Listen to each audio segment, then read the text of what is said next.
She's the only one who makes us proud. I stared at those words on my phone screen while sitting alone in my apartment on my 30th birthday. My mother had just commented that on my sister Victoria's Instagram post, a photo of her beaming at the airport with luggage in tow, ready for a surprise trip to Paris that our parents had gifted her. Meanwhile, nobody had even called to wish me happy birthday. You won't believe what happened next.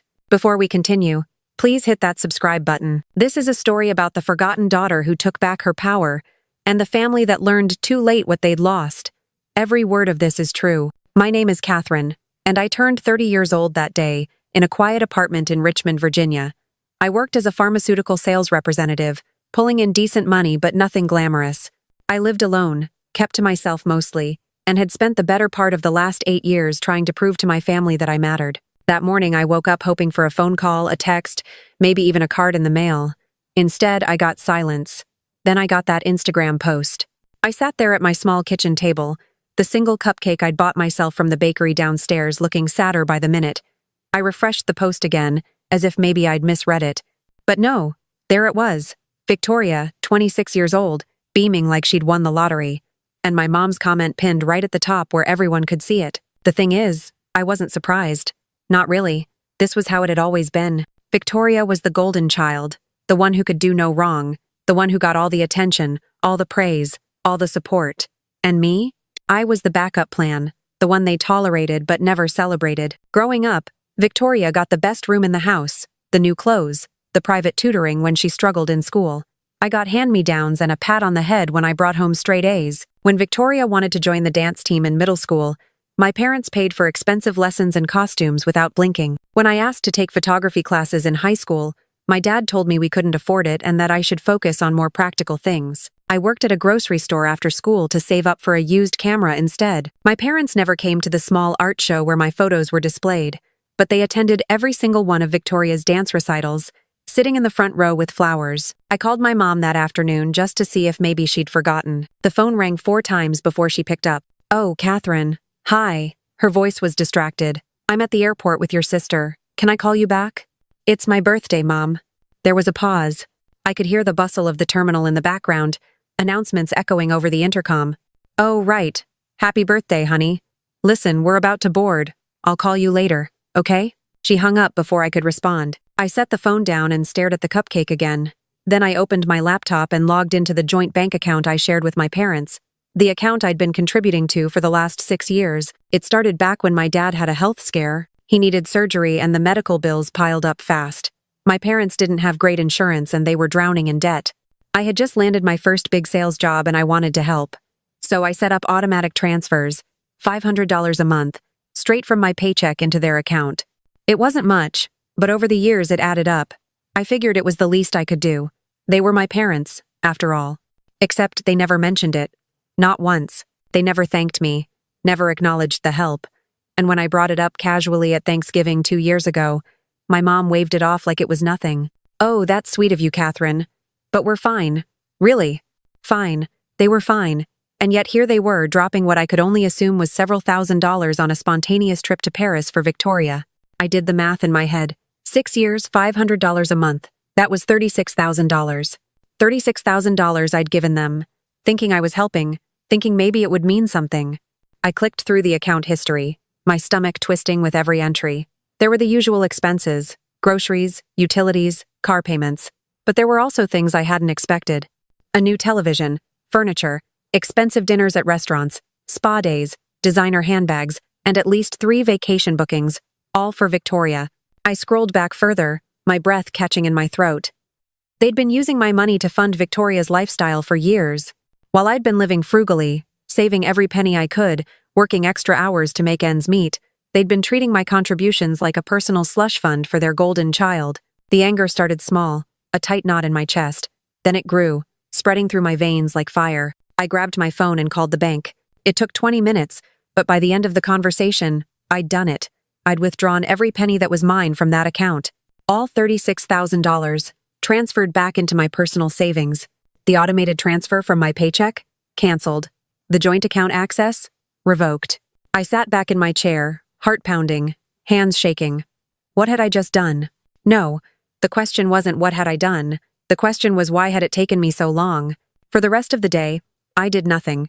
I sat on my couch, alternating between staring at the wall and scrolling through Victoria's Instagram. She'd posted more photos from the airport, at the gate, on the plane. Each one accompanied by gushing captions about being blessed and grateful. My phone buzzed around 9 that evening. It was my dad. "Catherine, we need to talk. Call me immediately." I turned off my phone and went to bed. The next morning, I woke up to 17 missed calls and 32 text messages. My dad, my mom, even Victoria had tried to reach me. I made coffee and read through the messages one by one. From my dad, "Catherine, what did you do? The account is empty. Call me now." From my mom, "This is unacceptable. We need that money. Call us immediately." From Victoria, "What the hell, Catherine? Mom said you took all the money out. How could you do this to them?" I deleted every message without responding. Instead, I got dressed, went to the gym, came home, made breakfast, and started looking up medical billing courses online, something I'd been wanting to do for months but couldn't afford because I'd been giving all my extra money away. My phone rang again. This time it was a video call from my mom. I almost declined it, but something made me answer. Her face filled the screen, red and blotchy from crying. "Catherine Rose Wilson, what have you done?" "I took my money back," I said calmly. "Money that I earned and contributed in good faith. That money was for emergencies. For bills. We needed it." "Did you need it for Victoria's trip to Paris? Or for the designer handbag you bought her last month? Or the new furniture in your living room?" She sputtered, her mouth opening and closing like a fish. "How dare you? We're your parents. You're supposed to help us." "I have been helping you. For 6 years.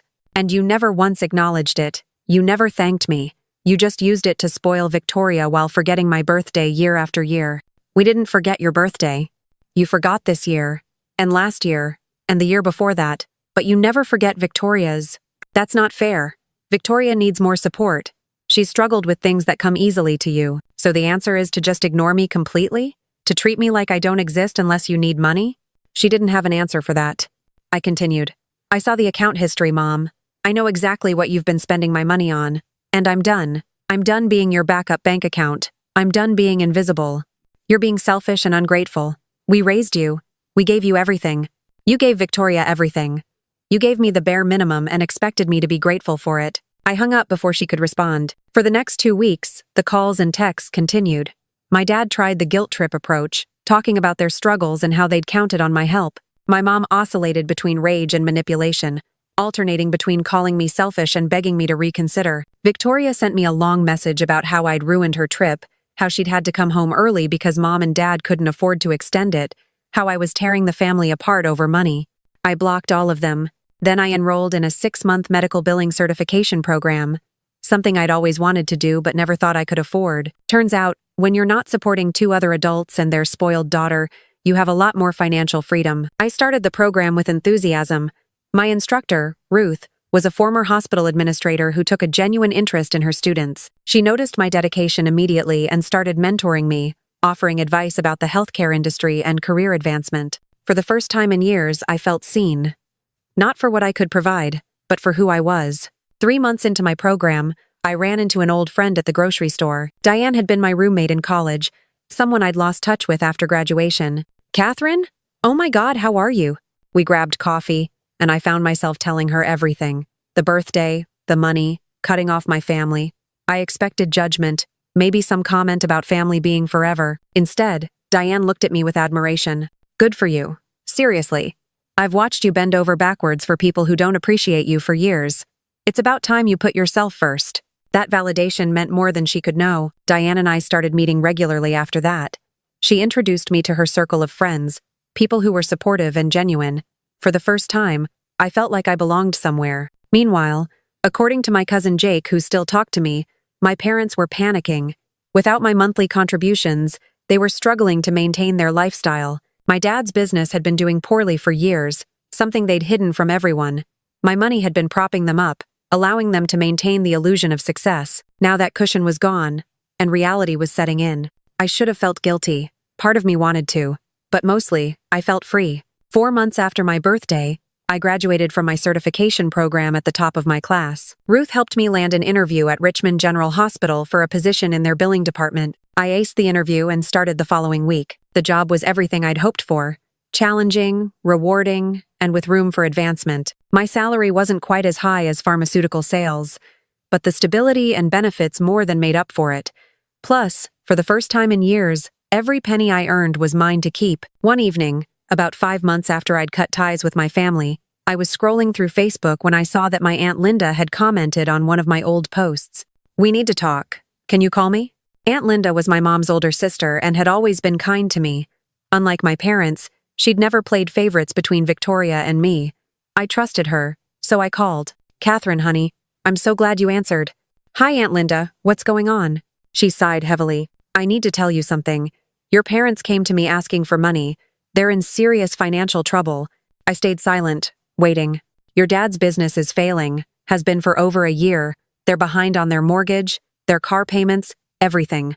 The money you were giving them was keeping them afloat." I didn't know what to say. I told them no. I told them they needed to face the consequences of their choices. "They used you, Catherine. They took your generosity and threw it away on nonsense while treating you like you didn't matter. Thank you for telling me. There's more. Victoria called me too. She wanted me to talk you into giving the money back. She actually had the audacity to say you were being vindictive and cruel." "What did you tell her?" "I told her that actions have consequences, and she and your parents are finally learning that lesson. I'm proud of you for standing up for yourself." After we hung up, I sat with that conversation for a long time. Part of me felt vindicated, but another part felt sad for the family dynamic that had brought us all to this point. Still, I didn't regret my decision. The holidays came and went. I spent Thanksgiving with Diane and her family, who welcomed me with open arms. Christmas was quiet, just me and a good book in my cozy apartment. It was the most peaceful holiday season I'd had in years. In January, 6 months after my birthday, Victoria reached out, not through a blocked number, but through Diane, who she'd found on social media and messaged. Diane called me before responding. "Your sister wants to talk to you. What should I tell her?" I thought about it. What does she want? She says she wants to apologize, that she's realized some things and wants to make amends. Tell her I'll meet her in a public place. Neutral ground. We met at a coffee shop downtown. Victoria looked different than I remembered. Thinner, tired, with dark circles under her eyes. "Thank you for coming," she said quietly. "What do you want, Victoria?" "I want to apologize. For everything. I've been doing a lot of thinking since all of this happened, and I realized how awful I've been to you. How awful we've all been." I waited, saying nothing. "Mom and Dad are selling the house. Did you know that? Dad's business went under completely. They're moving into a small apartment, and both of them are working now. Regular jobs. Mom's at a retail store. Dad's doing freelance consulting." I still didn't respond. "And I'm going to community college now. I couldn't afford the university anymore. No more trips, no more designer bags. It's been hard, but it's also been eye-opening. I never realized how much they were spending on me, or where that money was coming from. It was my money," I said quietly. "For 6 years, I gave them $500 a month, $36,000 total, and they used it to give you the life I never had." Victoria's eyes filled with tears. "I know. I'm so sorry, Catherine. I was spoiled and selfish and I never questioned it. I just took and never thought about what you might need or feel." "Why are you here, Victoria?" "Really? Because you're my sister, and I love you, and I don't want to lose you over this. I know I don't deserve your forgiveness, but I'm asking for a chance to prove I've changed." I looked at her, really looked at her, and saw something I'd never seen before. Genuine remorse, humility, growth. "I'm not ready to have a relationship with Mom and Dad. Maybe I never will be, but you and I can talk, slowly. No promises." She nodded, wiping her eyes. "That's all I can ask for." We met for coffee once a month after that. Slowly, tentatively, we started rebuilding something that resembled a sisterly relationship. Victoria was different now. She listened more, talked less about herself, asked about my life with genuine interest. She told me how their financial collapse had been devastating but also enlightening, how Mom had cried when they had to sell furniture, how Dad had aged 10 years overnight when his business dissolved, how they both, in their own ways, had expressed regret for how they'd treated me. Not enough regret to reach out directly, I noted. Victoria winced. "Mom's still too proud, and Dad feels too ashamed. But they talk about you. They know they messed up." Meanwhile, my career was flourishing. 6 months into my hospital job, I was promoted to senior billing specialist. A year after that, I became supervisor of the entire billing department. My salary had nearly doubled from where I'd started, and I was finally able to save for things I wanted, not needed, wanted. I bought a nice car. I took a solo vacation to Colorado. I invested in a retirement account, and most importantly, I enrolled in night classes to get my bachelor's degree in healthcare administration. 2 years after my 30th birthday, I saw my parents for the first time. It was at Victoria's graduation from community college. She'd invited me, and I'd decided to go to support her achievement. They looked older, smaller. My dad's hair had gone completely gray. My mom had lost weight, her clothes hanging loose on her frame. When they saw me, my mom's face crumpled. "Catherine," she whispered. "Mom, Dad." We stood there awkwardly, the air thick with unspoken words. Finally, my dad cleared his throat. "Congratulations on your success. Victoria told us about your promotions." "Thank you. We're very proud of you." Those words, the ones I'd waited my whole life to hear, now felt hollow. Too little, too late. After the ceremony, my mom asked if we could talk privately. We found a quiet corner outside the auditorium. "I'm sorry," she said, her voice breaking. "For everything. For taking you for granted. For ignoring you.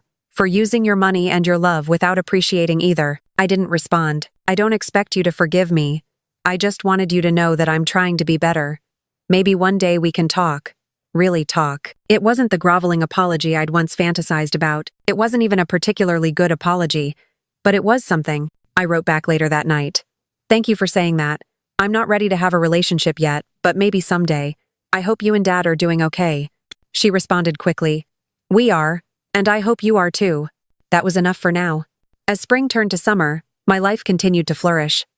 The hospital promoted me again, this time to Director of Revenue Operations, overseeing multiple departments. My salary had nearly tripled from what I'd been making in pharmaceutical sales, and I'd started looking at houses to buy. My parents struggled for a while after my dad's job loss, eventually selling their large house and moving into a smaller condo. They both worked now, living within their means for the first time in years. According to Victoria, they talked about me sometimes, expressing regret for how they'd treated me, though my mom still struggled to say it directly to me. Victoria graduated from community college with honors and transferred to a 4-year university. She'd found her own path, independent of our parents' expectations, and I was genuinely proud of her.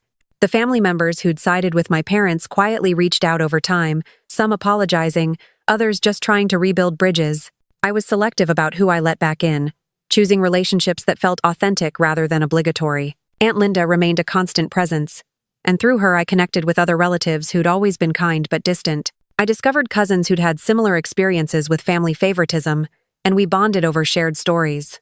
1 year after that fateful birthday, I celebrated turning 31 with a party at my new townhouse.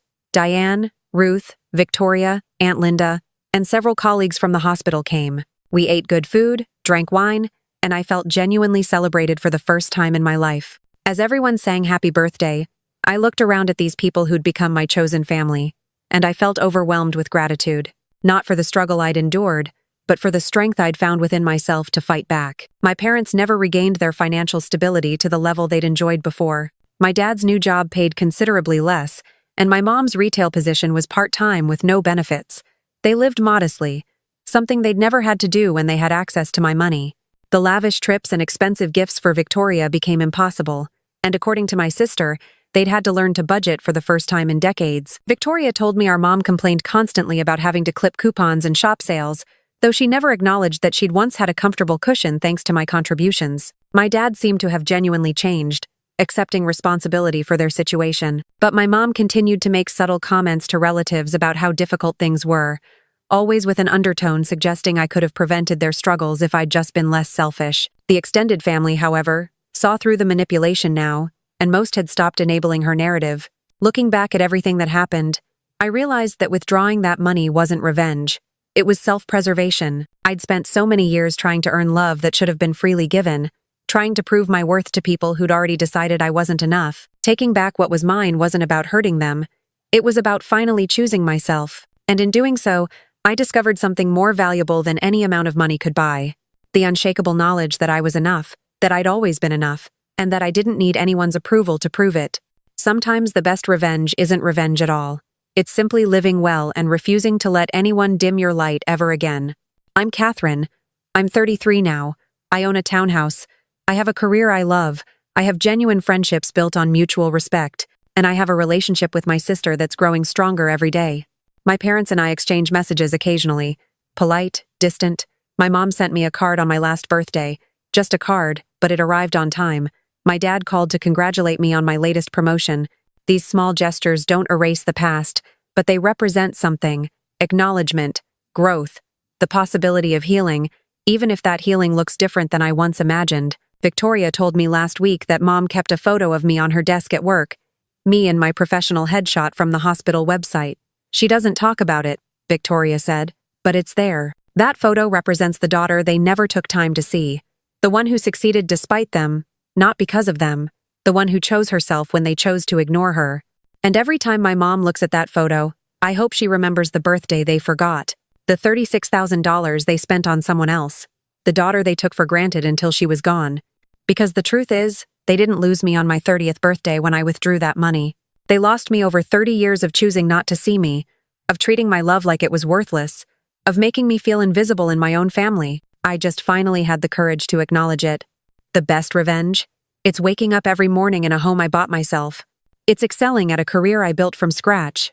It's having friends who value me, a sister who respects me, and most importantly, having the unshakable knowledge that I am worthy of love, celebration, and respect. Not because someone else decided I was worth it, but because I decided it for myself. And no amount of money, no trip to Paris, no belated apology can compare to that freedom. That's my story. The story of the forgotten daughter who finally remembered herself,